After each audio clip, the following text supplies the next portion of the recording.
سوال میرا یہ ہے کہ قرآن مجید کے حساب سے میری ایک یہ پرسیپشن ہے کہ قرآن مجید میں سارے بنیادی نظریات بتا دیے گئے ہیں، تو ہم ان بنیادی نظریات کی بنیاد پہ ان کی روشنی میں جو احادیث ہیں، اگر ان کو مانے اور جو ایسے نئے نظریات ہیں جو کہ قرآن مجید میں ان کا ریفرنس نہیں ملتا ان کو نہ مانے، تو یہ نظریہ ٹھیک ہے لائف اسپینڈ کرنے کا اسلام کے لحاظ سے؟ شکریہ۔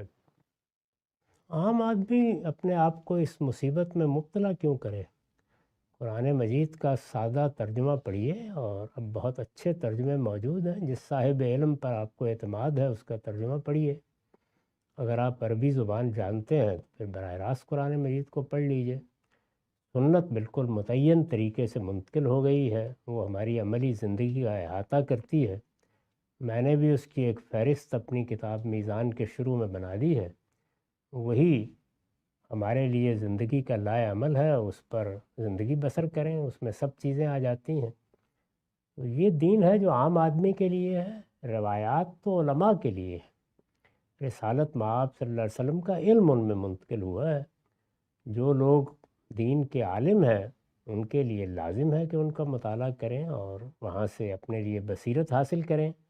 عام آدمی کا دل چاہے تو پڑھ لے، دل چاہے تو نہ پڑھے، وہ یہ فیصلے کرنے کے لیے کیوں بیٹھے؟ یہ اس کی ذمہ داری بھی نہیں ہے اور اس کا دائرہ بھی نہیں ہے۔ بالکل، شکریہ سر۔